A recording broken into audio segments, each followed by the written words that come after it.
In this episode, we will describe the life of 50 women who shaped history from antiquity to modern times in fields like philosophy, science, and politics. This podcast has been generated with Podify, the app that transforms any document, article, or topic of your choice into engaging conversations. More information in the description below. So, starting in chronological order, who should we start with? I'd like to begin with Arete of Cyrene. She was one of the earliest known female philosophers and taught at the Cyrenaic school founded by her father, Aristippus, a student of Socrates. Cyrenaic school? What was its focus? This school was one of the earliest philosophical movements focusing on hedonism, emphasizing the pursuit of pleasure as the primary goal of life. Her teachings explored the nature of pleasure and its role in human happiness. She advocated that true pleasure comes from moderation and self-control, not indulgence. This idea was quite revolutionary at the time.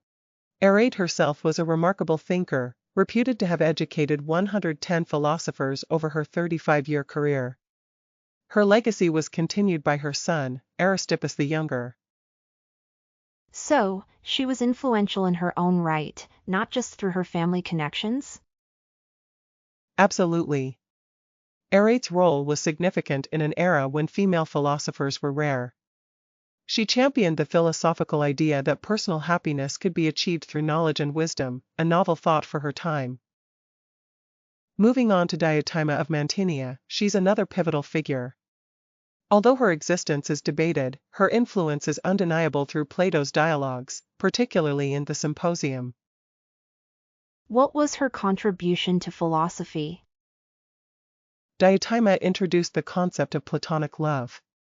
She argued that love is a path toward achieving true knowledge and virtue, moving beyond physical attraction to the appreciation of beauty in its purest form. This idea profoundly impacted Western thought, shaping philosophical and cultural perspectives on love. Does that mean she was a teacher to philosophers like Socrates? In Plato's dialogues, she is depicted as Socrates' instructor on matters of love. Whether she was real or a literary device, her contributions to philosophical discourse on love and virtue were substantial and lasting. Aspasia of Miletus is another fascinating figure. She was a rhetorician and an advisor to Pericles, the influential Athenian statesman. Did she hold any official position in Athens? Officially, no. But unofficially, yes. Aspasia was deeply involved in the intellectual and political life of Athens. She was known for her teachings on rhetoric and is thought to have influenced the speeches of Pericles, contributing to the development of Athenian democracy. It's intriguing that a woman could have such influence in a male-dominated society. Indeed. Aspasia's intellectual salon was a hub for thinkers like Socrates. She challenged traditional gender roles, advocating for education and public engagement for women, which was revolutionary at the time. Lastly, Cleopatra VII is perhaps the most well-known. She was the last pharaoh of Egypt and a symbol of female political power and diplomacy.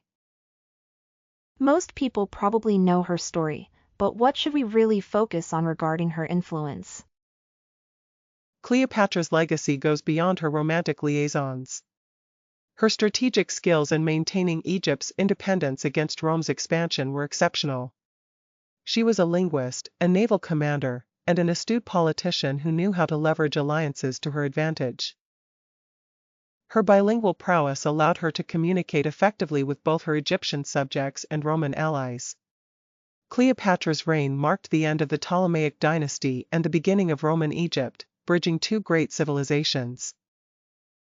So her story is more about her political acumen than the personal tales we often hear? Exactly. Her romantic associations often overshadow her formidable leadership skills. Cleopatra was a ruler who understood the complexities of power and governance, and her actions had lasting impacts on the political landscape of the ancient world. Continuing with our exploration, let's talk about Hypatia of Alexandria. She was a mathematician, astronomer, and philosopher who became a symbol of intellectual freedom in her time. I've heard of her tragic end. What made her life so significant?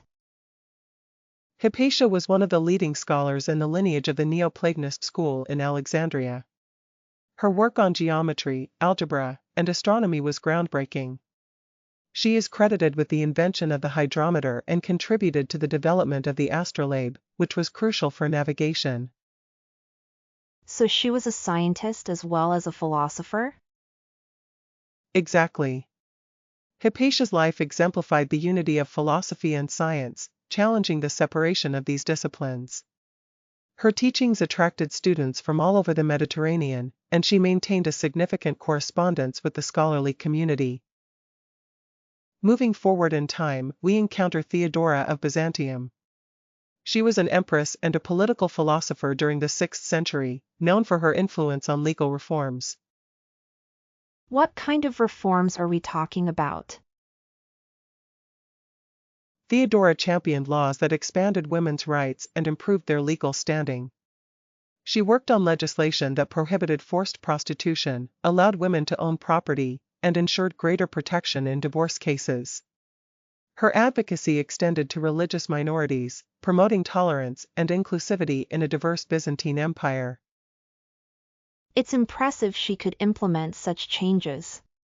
How did she manage that in such a patriarchal society?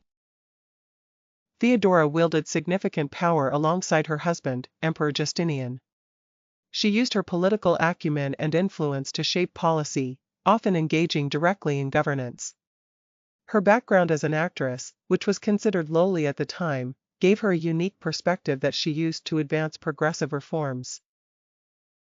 Now, let's turn our attention to Empress Wu Zetian, the only woman to rule China in her own name during the Tang dynasty. Wasn't her rule controversial? Certainly, but her impact was profound. Wu Zetian restructured the Tang bureaucracy, placing emphasis on meritocracy. She expanded the empire's boundaries and centralized power, ensuring stability and prosperity during her reign. Despite the controversy, her leadership style was marked by administrative innovation and effective diplomacy. She sounds like a formidable leader.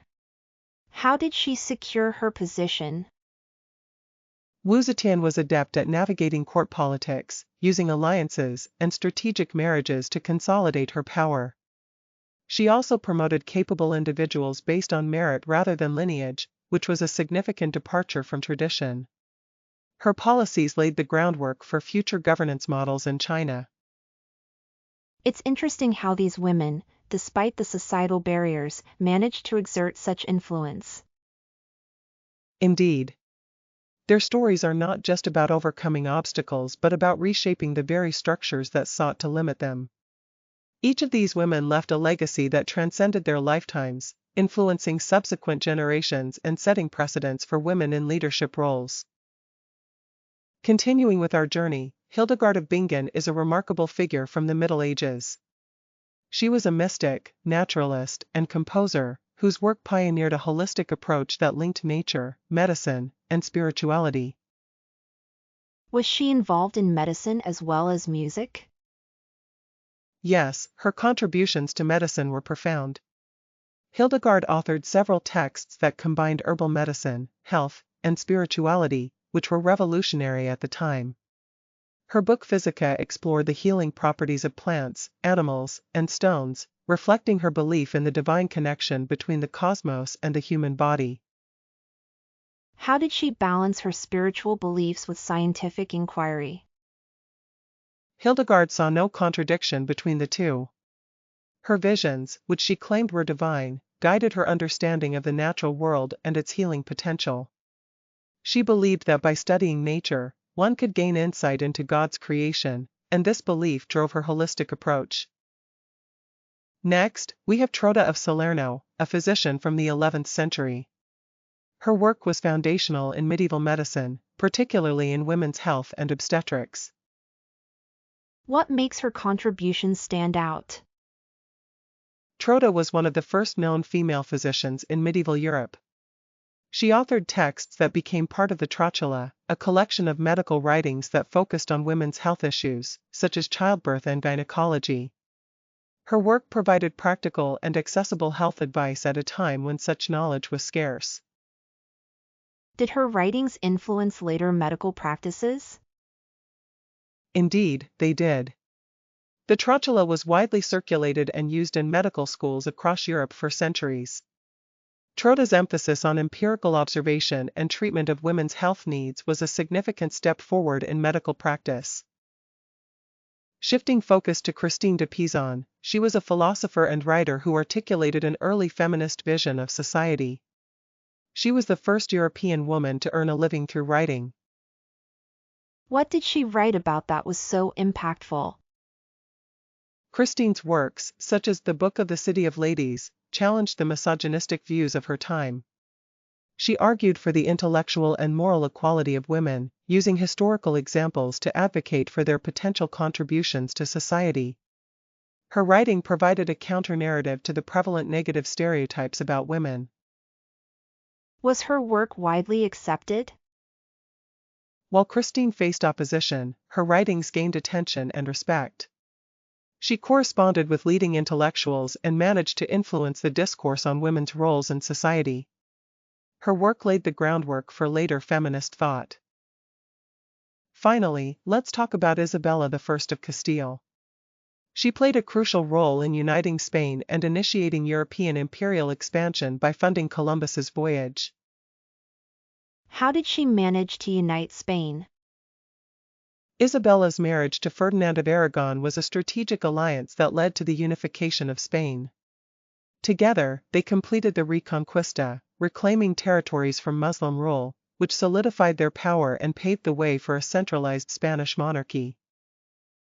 And what was her role in Columbus's voyage?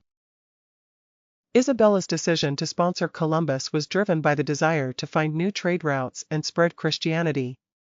Her support was pivotal in launching the Age of Exploration, which dramatically altered the course of history by connecting Europe with the Americas. Continuing our exploration into influential women, Elizabeth I of England is a pivotal figure. Her reign marked a period of religious peace and cultural flourishing, often referred to as the Elizabethan Renaissance. How did Elizabeth manage to bring about religious peace? Elizabeth skillfully navigated the religious turmoil left by her predecessors. By establishing the Elizabethan religious settlement, she maintained Protestantism while allowing certain Catholic practices, creating a middle ground that helped ease tensions. This policy was crucial in stabilizing England and avoiding further religious wars. And what about England's maritime expansion? Elizabeth endorsed and financed explorers like Sir Francis Drake, who circumnavigated the globe, and Sir Walter Raleigh, who attempted to establish colonies in the New World. Her support for maritime ventures laid the foundation for what would become the British Empire, expanding England's influence globally. Was her era really as culturally rich as people say? Indeed, it was. The Elizabethan Renaissance saw a surge in artistic and intellectual achievements. Playwrights like Shakespeare and Marlowe thrived, producing works that are still celebrated today. Elizabeth herself was a patron of the arts, creating an environment where creativity could flourish. Next up, let's delve into the contributions of Margaret Cavendish. She was a natural philosopher and writer during the 17th century. What was unique about her approach to science? Margaret Cavendish was among the first to argue for women's involvement in experimental science. Despite the era's restrictions, she published extensively on natural philosophy, challenging the male-dominated scientific community. Her work Observations upon Experimental Philosophy critiqued contemporary scientific methods and proposed new ideas, emphasizing the need for empirical observation. Did she face much opposition? Absolutely. Cavendish was often criticized and even mocked for her audacity to engage in scientific discourse. However, her persistence paved the way for future women in science, highlighting the potential for female intellectual contributions. Another significant figure from the same era is Conway, a metaphysician involved with the Cambridge Platonist circle. What was her philosophical focus?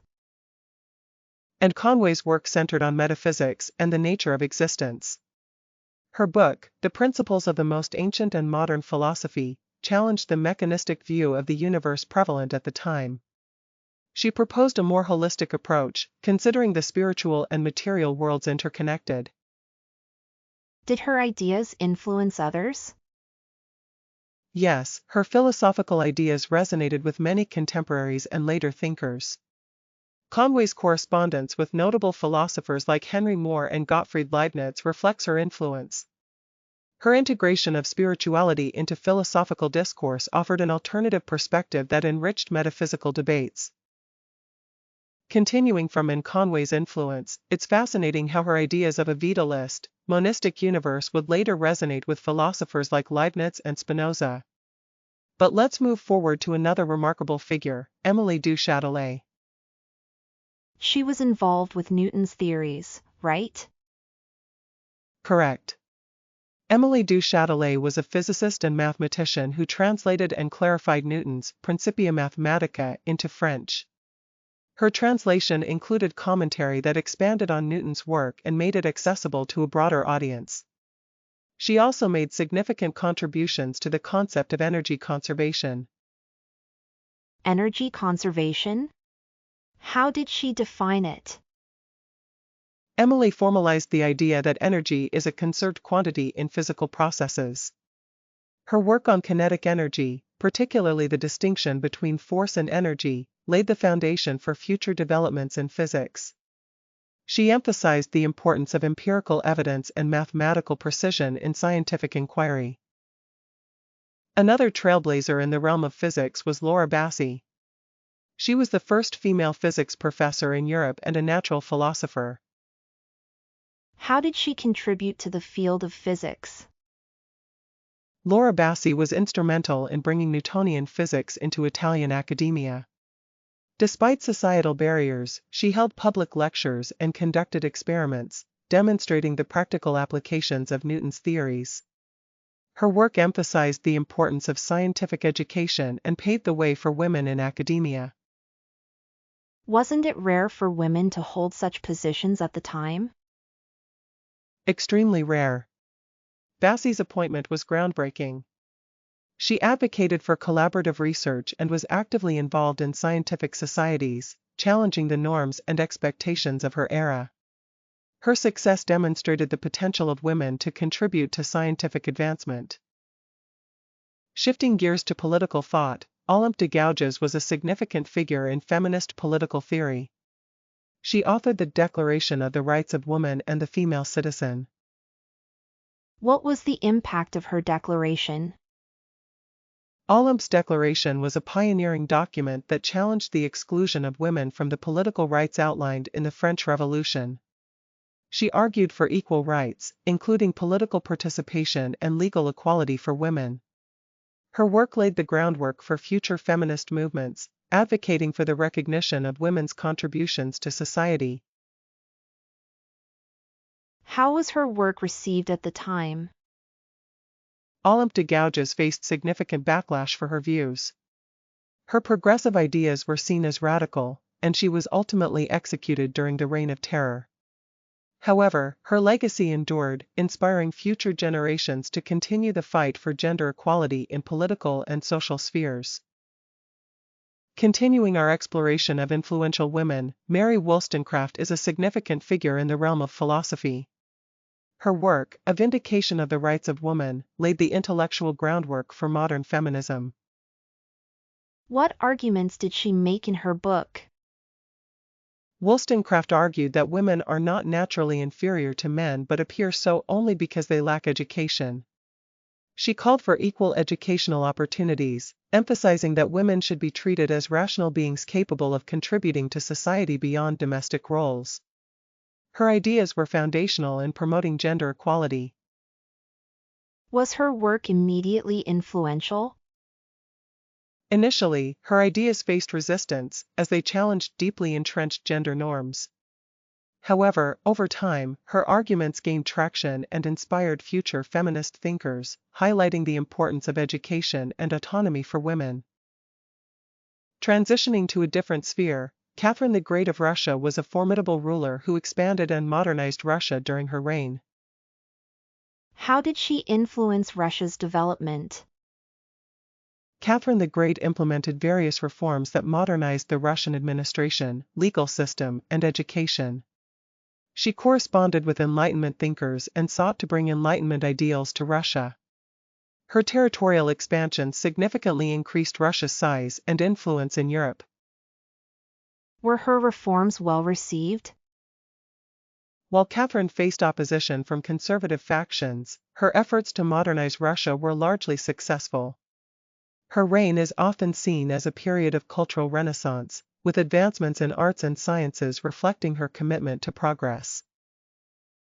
Moving on to Sophie Germain, she was a philosopher and mathematician who made significant contributions to epistemological debates concerning proof and intuition in mathematics.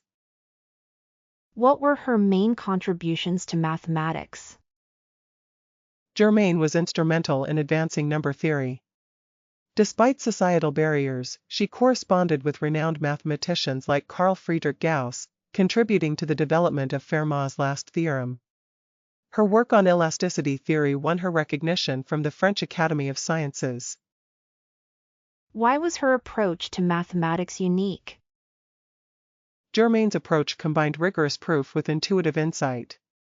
She navigated the male-dominated academic world largely under a pseudonym, using her intellect to overcome the limitations imposed by her gender. Her perseverance and innovative thinking greatly enriched mathematical discourse. Let's also discuss Ada Lovelace, a mathematician whose work in the 19th century laid the groundwork for computer science. Wasn't she involved with Charles Babbage's early computing machine? Yes, Ada Lovelace collaborated with Charles Babbage on his analytical engine. She is credited with writing the first algorithm intended for a machine, effectively making her the world's first computer programmer. Her vision extended beyond the machine's arithmetic capabilities, foreseeing its potential to process complex information. Did her work influence the development of computing? Absolutely. Lovelace's insights into the analytical engine's potential applications influenced the conceptual development of computing. Her recognition of the machine's ability to manipulate symbols laid the groundwork for future developments in computer science, making her a pioneer in the field. Continuing with influential figures, Ada Lovelace's anticipation of computer programming and the concept of general computation was truly forward-thinking. But let's pivot to Florence Nightingale, a trailblazer in public health and nursing. Nightingale is often associated with nursing. How did she contribute to public health? Florence Nightingale was a pioneer in using data analysis to improve healthcare outcomes. During the Crimean War, she collected and analyzed data on mortality rates among soldiers, identifying poor sanitation as a major cause of preventable deaths. Her findings led to significant improvements in military medical care. So she used statistics to drive change? Precisely. Nightingale's innovative use of statistical graphics, such as the polar area diagram, effectively communicated the impact of sanitary reforms. Her work laid the foundation for modern epidemiology and underscored the importance of evidence-based healthcare practices. Shifting our focus, Andreas-Salomé was a philosopher and psychoanalytic thinker who bridged existentialism and psychology. How did she influence well-known figures like Nietzsche and Freud? Andreas-Salomé was a remarkable intellectual who engaged with prominent thinkers of her time. Her relationships with Nietzsche and Freud were both personal and intellectual, influencing their work. She introduced psychoanalytic ideas to a broader audience and contributed to discussions on identity and creativity. What was her role in existentialism? Andreas-Salomé's exploration of existential themes, such as individual freedom and authenticity, resonated with the emerging existentialist movement. Her insights into the human psyche and relationships added depth to the philosophical discourse of the era, making her a key figure in bridging these intellectual domains. Now, let's discuss Marie Curie, a physicist and chemist whose groundbreaking research on radioactivity changed the course of science. She was the first woman to win a Nobel Prize, right? Indeed, Marie Curie was the first woman to win a Nobel Prize and remains the only person to win in two different scientific fields, physics and chemistry. Her work on radioactivity, a term she coined, led to the discovery of the elements polonium and radium. How did her discoveries impact the scientific community? Curie's research provided critical insights into atomic physics and paved the way for future advancements in medical treatment, particularly in cancer radiotherapy. Her pioneering spirit and dedication to science broke barriers for women in academia and inspired generations of scientists. Continuing with Marie Curie, her discovery of radioactivity was revolutionary, and being the first person to win 2 Nobel Prizes solidified her legacy in science. Now, let's move on to Émile Noether, a mathematician whose work is fundamental to modern physics. What was Noether's contribution to physics? Émile Noether developed Noether's theorem, which established a profound link between symmetries in nature and conservation laws. This theorem is a cornerstone of theoretical physics, providing a mathematical framework that underpins the laws of conservation of energy, momentum, and more. How did her theorem impact scientific research? Noether's theorem has been instrumental in advancing our understanding of the universe, influencing areas such as quantum mechanics and general relativity. Her insights into the symmetry properties of physical systems have become essential tools in the physicist's toolkit, shaping how we explore and interpret the laws of nature. Let's explore the contributions of Anna Botsford Comstock next. She was a pioneering naturalist and educator who promoted nature study in education. How did she influence the way we teach about nature? Comstock's work in integrating nature study into school curricula was groundbreaking. She believed that direct interaction with the natural world was crucial for developing a sense of stewardship and ecological awareness.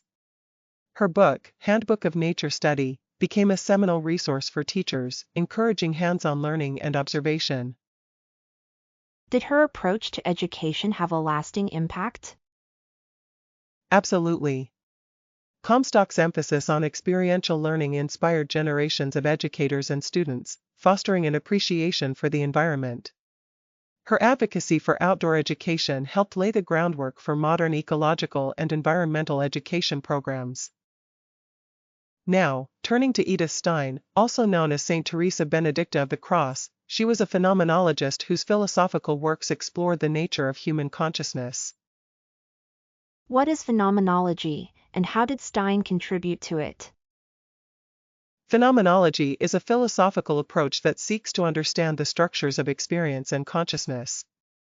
Edith Stein's work focused on empathy, the role of the individual in social contexts, and the interplay between personal experience and universal concepts. Her writings bridged philosophy with theology, as she later converted to Catholicism and became a Carmelite nun. How did her philosophical and theological pursuits intersect? Stein's intellectual journey from phenomenology to theology reflected her quest to understand the human experience in its entirety. Her exploration of empathy and intersubjectivity provided deep insights into the relational aspects of human existence. Her canonization as a saint acknowledged her intellectual contributions and her martyrdom during World War II. Building on Edith Stein's philosophical journey, her work on empathy theory was heavily influenced by her mentor, Edmund Husserl. She later developed her own approach to Christian existential phenomenology, integrating her philosophical insights with her faith. How did her background as a student of Husserl shape her ideas? Husserl's phenomenology focused on the structures of consciousness, which Stein expanded upon by exploring the concept of empathy. She believed that understanding others' experiences was crucial for authentic human interaction, providing a foundation for her later theological pursuits. Transitioning to the 20th century, Lise Meitner was a physicist whose work on nuclear fission laid the groundwork for nuclear energy. I read that she wasn't recognized by the Nobel Committee for her contributions. Why was that? Despite her pivotal role in explaining the process of nuclear fission, Meitner was overlooked when the Nobel Prize was awarded to her collaborator, Otto Hahn. This oversight is often attributed to the gender biases prevalent at the time. Nevertheless, her work fundamentally transformed the field of nuclear physics and energy. What was her key contribution to nuclear fission? Meitner explained how the splitting of an atomic nucleus releases a tremendous amount of energy, a principle that became central to both civilian nuclear power and military applications. Her insights were instrumental in the development of nuclear reactors and paved the way for future research. Next, let's talk about Margaret Mead, an anthropologist who made significant strides in understanding cultural relativity and gender roles. How did she demonstrate cultural relativity? Through her fieldwork in Samoa and other Pacific islands, Mead observed that many aspects of human behavior, including gender roles, were not biologically determined but culturally shaped. Her research challenged Western assumptions about gender and sexuality, highlighting the diversity of human societies. Did her findings influence social sciences? Absolutely. Mead's work emphasized the importance of cultural context in interpreting human behavior. She advocated for understanding societies on their own terms, which influenced the development of cultural anthropology and broadened perspectives on human diversity. Turning to genetics, Barbara McClintock made groundbreaking discoveries with her research on transposable elements, often referred to as jumping genes. What exactly are jumping genes, and why are they significant? Transposable elements are DNA sequences that can change positions within the genome, which McClintock discovered through her work with maize. This finding challenged the then accepted view of a static genome, revealing a dynamic mechanism of genetic regulation and variation. How did this reshape the field of genetics? McClintock's discovery of transposable elements provided insights into how genes can be rearranged, affecting gene expression and evolution. Her work laid the foundation for understanding genetic diversity and adaptation, and it remains a cornerstone of modern genetics research. Moving into the realm of political philosophy, Hannah Arendt is a key figure known for her concept of the banality of evil and her analysis of totalitarianism. What did she mean by the banality of evil? Arendt introduced this concept in her book Eichmann in Jerusalem, where she observed that the perpetrators of evil acts, like Adolf Eichmann, were often ordinary individuals following orders rather than fanatical ideologues. This idea challenged traditional views of evil, emphasizing how systemic structures can facilitate atrocities. How did her work influence political thought? Arendt's exploration of totalitarianism and authoritarianism provided insights into the mechanisms of oppressive regimes. Her emphasis on active citizenship and the importance of public discourse reshaped political theory, encouraging vigilance against the erosion of civil liberties. Next, let's discuss Simone de Beauvoir, a philosopher who redefined gender through her seminal work, The Second Sex. How did she redefine gender? De Beauvoir argued that gender is not an innate quality but a social construct shaped by cultural norms and expectations. She famously stated, "One is not born, but rather becomes, a woman," highlighting how societal structures dictate gender roles and identity. Did her ideas contribute to feminist movements? Undoubtedly. The Second Sex became a foundational text for feminist theory, sparking discussions about women's autonomy and liberation. De Beauvoir's work challenged patriarchal narratives and inspired activists to advocate for gender equality across various spheres. Another influential thinker, Simone Weil, merged ethics, mysticism, and political theory in her philosophical explorations. What were some of her key contributions? Weil's work, particularly Gravity and Grace, delved into the interplay between spiritual aspirations and social justice. She sought to reconcile the human condition with ethical imperatives, emphasizing compassion and humility as guiding principles for both personal and political life. How did she integrate mysticism into her philosophy? Whilst mystical experiences informed her belief in the interconnectedness of all beings and the importance of self-transcendence. Her philosophical inquiries were deeply rooted in a sense of divine presence, advocating for a compassionate engagement with the world. Now, transitioning to environmental advocacy, Rachel Carson was a marine biologist and writer who played a pivotal role in raising awareness about environmental issues. What impact did her work have on environmental movements? Carson's book Silent Spring highlighted the detrimental effects of pesticides on ecosystems, sparking public concern and influencing policy changes. Her work is credited with helping to launch the modern environmental movement, emphasizing the need for sustainable practices and regulatory oversight. How did her background as a marine biologist inform her activism?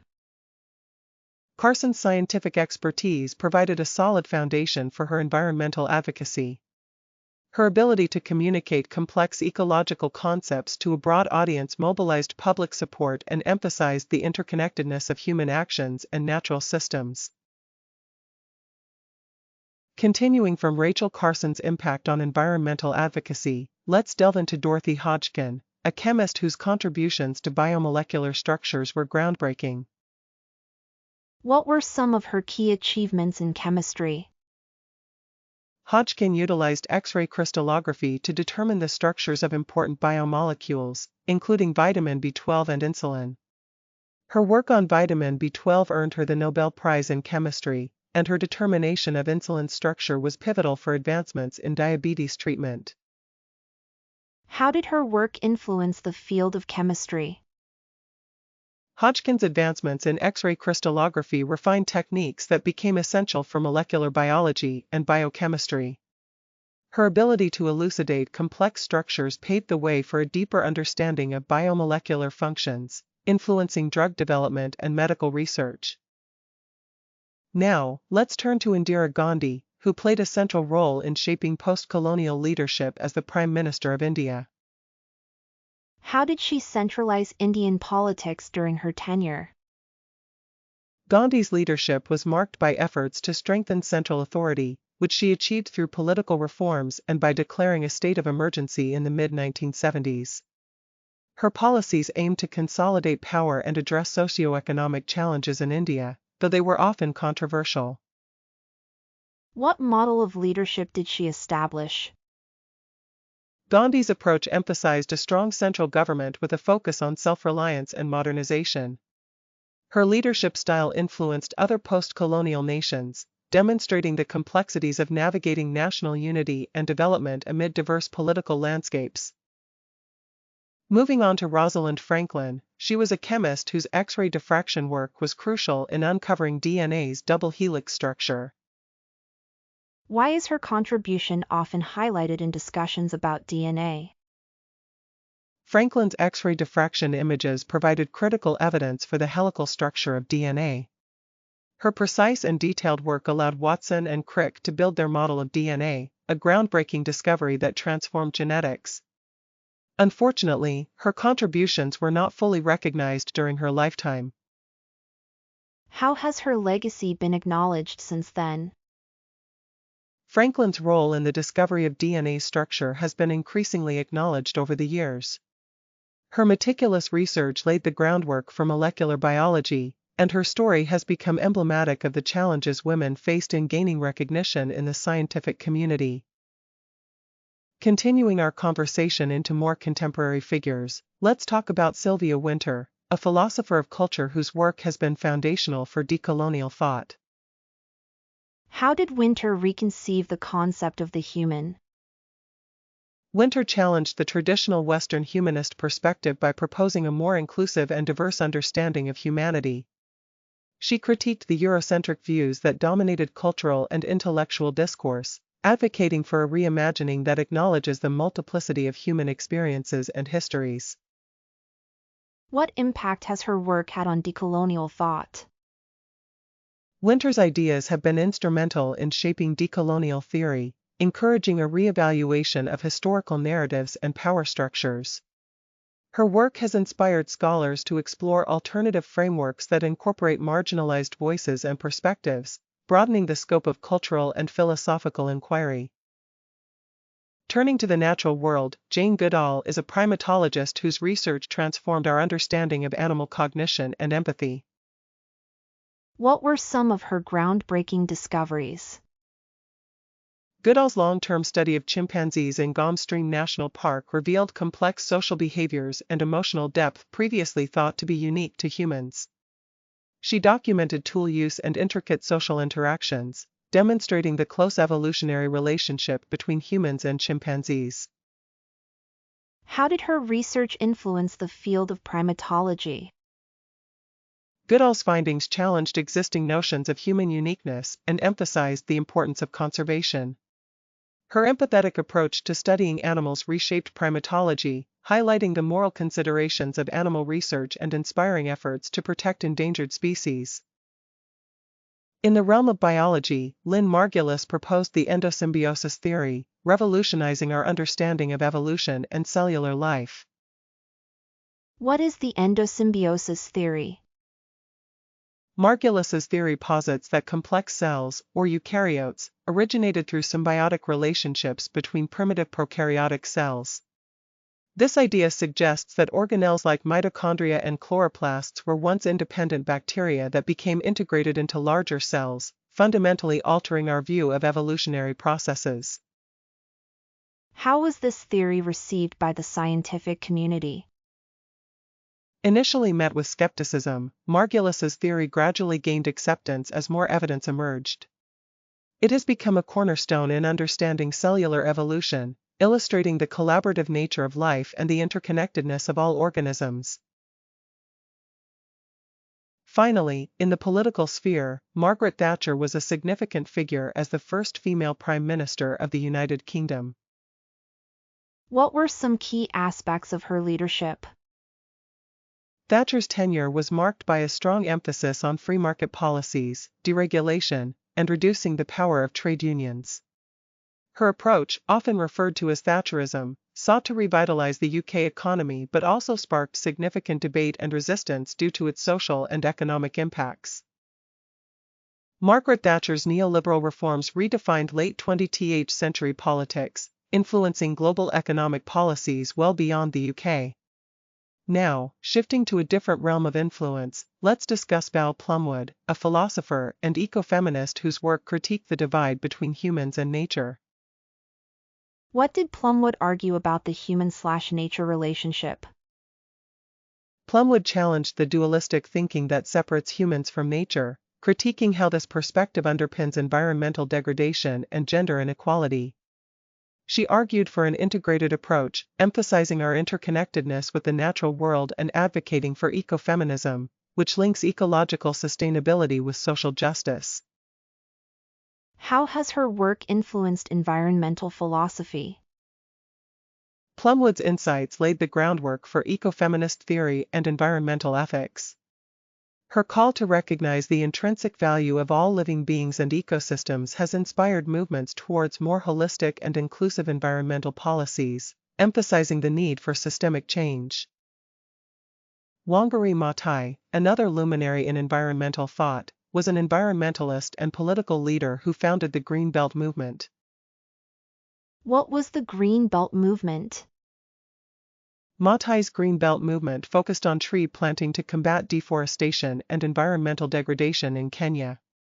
It was a grassroots initiative that empowered women by involving them in sustainable development efforts, simultaneously addressing ecological, social, and economic challenges. How did this movement link ecology and democracy? By empowering communities to take charge of their local environments, Maathai connected ecological conservation with democratic participation. The movement encouraged civic engagement and provided women with leadership opportunities, fostering a sense of agency and driving broader social change. Turning to psychoanalytic philosophy, Julia Kristeva is a notable figure whose work explores language, identity, and the unconscious. How does Kristeva's work intersect with psychoanalysis? Kristeva's theories delve into the complexities of the human psyche, using psychoanalysis to examine how language and culture shape identity. She introduced the concept of the semiotic, a prelinguistic realm of experience that's intertwined with the symbolic aspects of language, highlighting the fluidity of identity. What impact has her philosophy had on cultural theory? Kristeva's exploration of the interplay between language, desire, and the unconscious has significantly influenced cultural studies, feminist theory, and critical theory.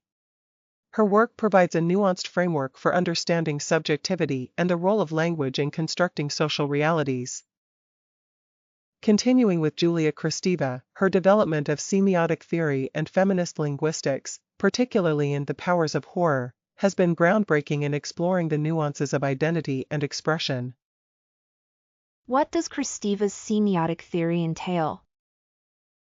Her semiotic theory examines the prelinguistic dimensions of experience, focusing on the poetic and emotional aspects that language often fails to capture.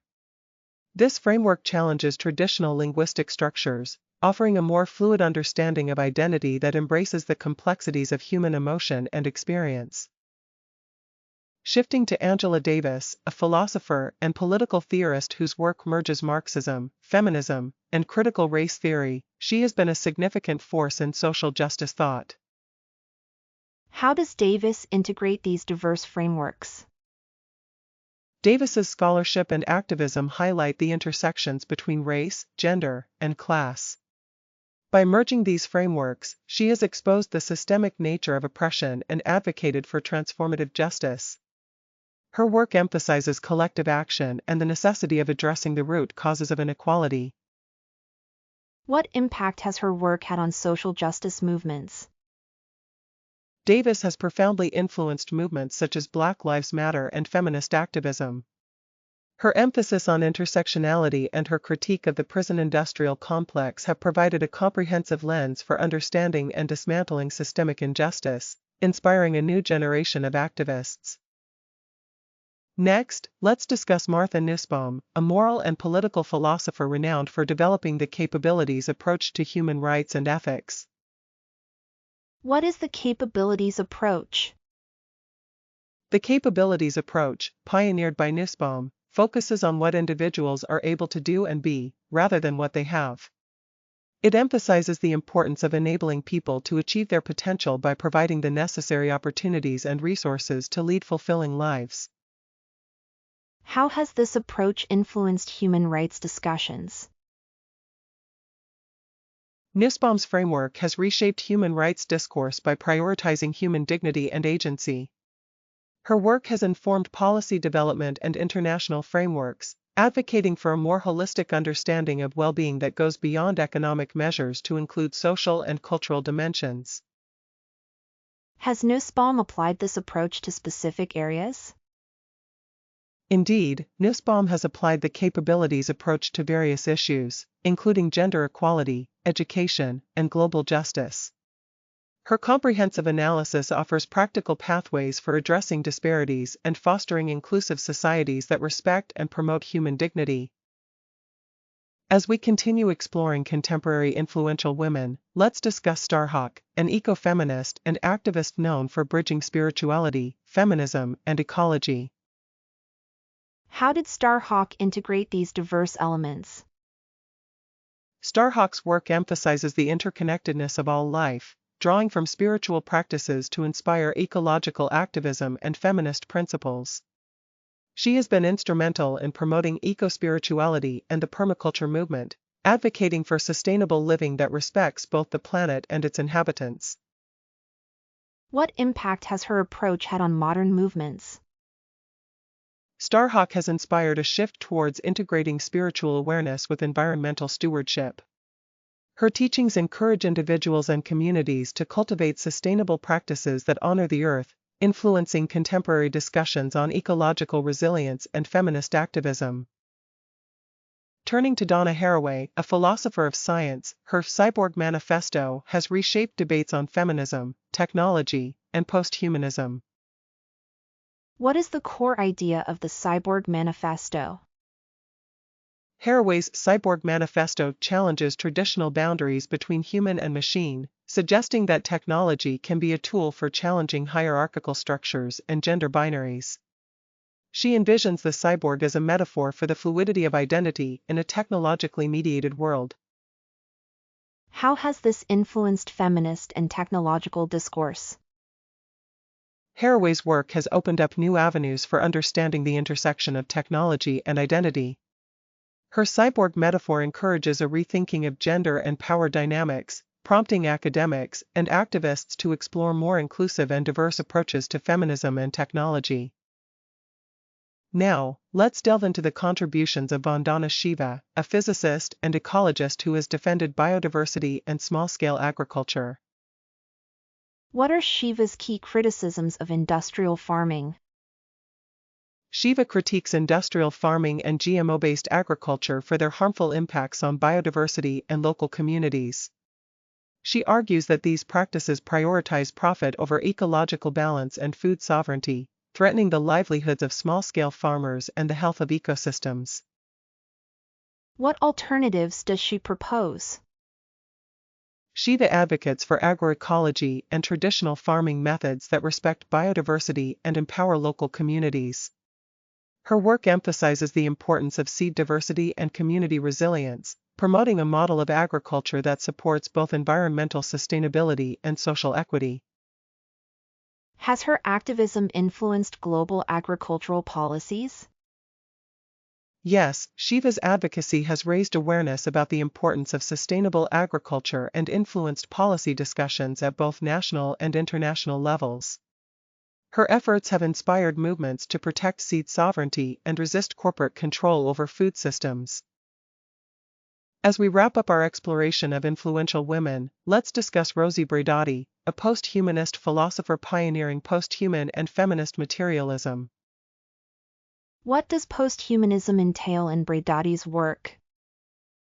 Braidotti's The Post-Human challenges the traditional human-centered worldview, advocating for a more inclusive understanding of existence that considers the interconnectedness of humans, technology, and the environment.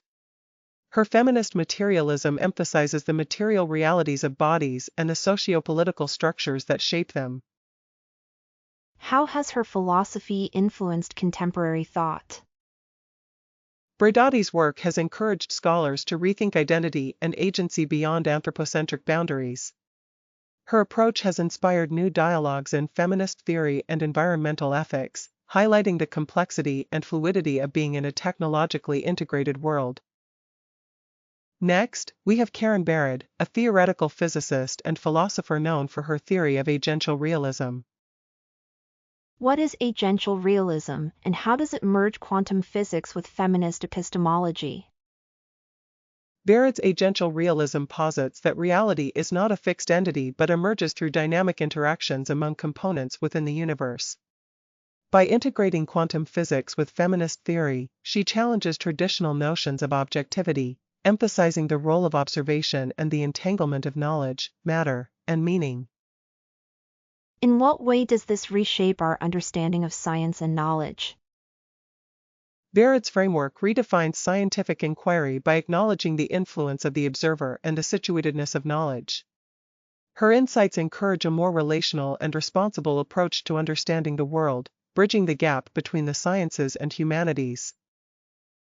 As we conclude our discussion, it's clear that these women have fundamentally reshaped various fields, from posthumanism to quantum physics. Their work underscores the importance of interdisciplinary approaches in addressing complex global challenges. While many questions remain about the integration of technology and nature, the insights from these thinkers continue to inspire new paths of inquiry. For those interested in exploring further, Rosi Braidotti's The Posthuman and Karen Barad's Meeting the Universe Halfway are excellent resources to delve deeper into these transformative ideas.